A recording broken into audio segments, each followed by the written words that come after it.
Good day, everyone. I am Ryan Gino Las Clientos, third year BPED of Mabini College, and today I will be having teaching demonstrations for PE Health.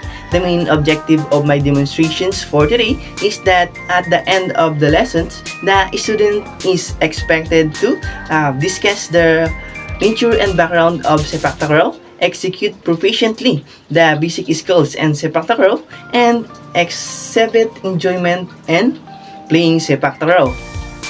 Alright, let's start. Mark, did the prayer? Okay, thank you, Mark. Once again, good morning, class. So, how are you today?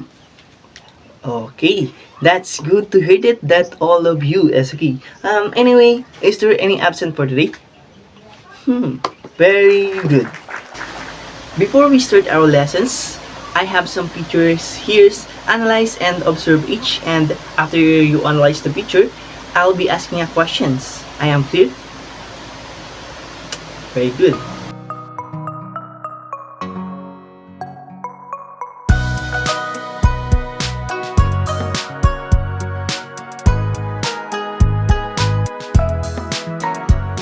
Okay, class. And the picture that I've shown, are you familiar? Okay. So, who is your favorite team in sepak takraw? Yes? So, what is your favorite team? Who is your favorite player in sepak takraw? Yes. Are you fun in this kind of sport? Okay, very good. So, are you influenced with them with this kind of sport? Yes? Very good. Therefore, our lesson for today is all about sepak takraw. So, class, let me introduce to you the sepak takraw game. Are you ready? Yes. Okay, I have a video presentation here. Please listen.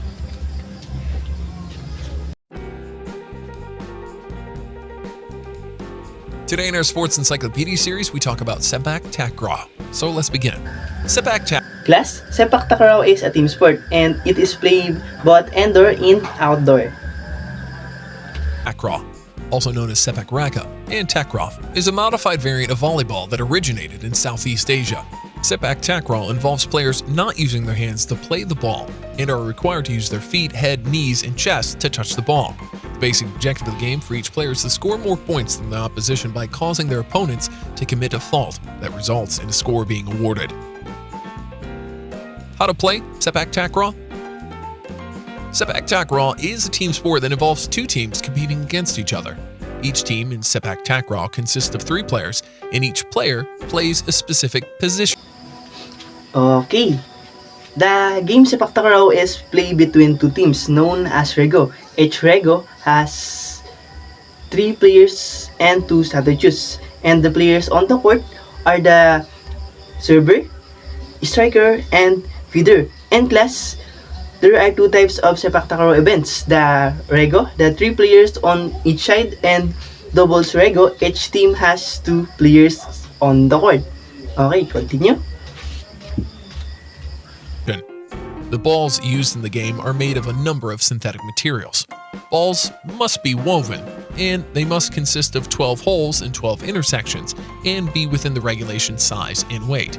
A match of sepak takraw is played on a court that's similar to a double-sized badminton court. There is a net stretched across the center of the court at a height of 1.5 meters for men and 1.42 meters for women. The game begins with a coin toss that decides which team will serve first to commence. The play is initiated when the server is thrown the ball by a teammate, and he must kick the ball over the net while keeping 1 foot in the service circle. Throughout the match, players are only required to touch the ball with their feet, head, knees, and chest. So class, the players are allowed to use their heads, legs, and torso to contact the ball, but any contact with their hands or arms are infringement of the rules. And before I continue the video, so class, as anyone know who invented the game sepak takraw? Anyone? Yes? Okay, the game Sepak Takraw is originally invented by Hamid Maidin in year 1945. Uh, okay, let's continue. If any player of the team touches the ball with their hand or any other part of the body, it results in a fault and a point for the opposition. The team is allowed a maximum of 3 touches of the ball before they return it back over the net without letting it touch the ground. If a team fails to return the ball over the net or it hits the ground, it results in a point for the opposition. The only way to score points in Sepak Takraw is by making the fault, and this can be done in a number of ways. Number 1, if the server jumps off the ground while making a service. 2, the server forgot to lick the ball before serving. 3, if an inside player touches the net while throwing the ball. 4, the ball hits the net or fails to cross into the opposition's half. 5, if the ball lands outside the court's boundaries. 6, keeping possession of the ball for more than 3 hits in a row. 7, if a player touches the ball on the opposition's side. 8, if the ball touches an arm of any player. 9, if a player holds or grabs the player. 10, if the ball touches the ceiling or any other object when thrown. How to win in Sepak Takraw? The team that manages to get to 21 points first wins the first set. First team who wins 2 sets is declared as the winner. If you like the video, That's it. Oh, did you get it, class? Okay, that video is very understandable, and if you want to watch it again, you can search it by your own on YouTube. And yes, if there are anyone questions, if you don't have a question, so let's continue. So, okay class, let me show you the ideal Sepak Takraw court and its corresponding dimensions. If you have a question, just ask. Are we clear? Okay. The dimension of the court is around 6.10 meters in width and 13.14 in length. The boundary lines drawn over it. The court for the line should 10 feet or 3 meters away from all obstacles. The net height at the center is around 5 feet in inch. And glass, the parts of the courts include center line, quarter circles, and the service circles. Did you get it, class? Okay. So, class, do you know the basic kicks and playing Sepak Takraw? Yes? Yes. Very good. So, there are many kicks in playing Sepak Takraw. This is what we call the basic kicks and the advanced kick. We will now focus only on the poor basic kicks and playing Sepak Takraw. Did you get it, class? Okay. So, what are those? Yes? Okay. Very good. So, class, why do we need to know the basic kicks and playing Sepak Takraw? Why? Okay.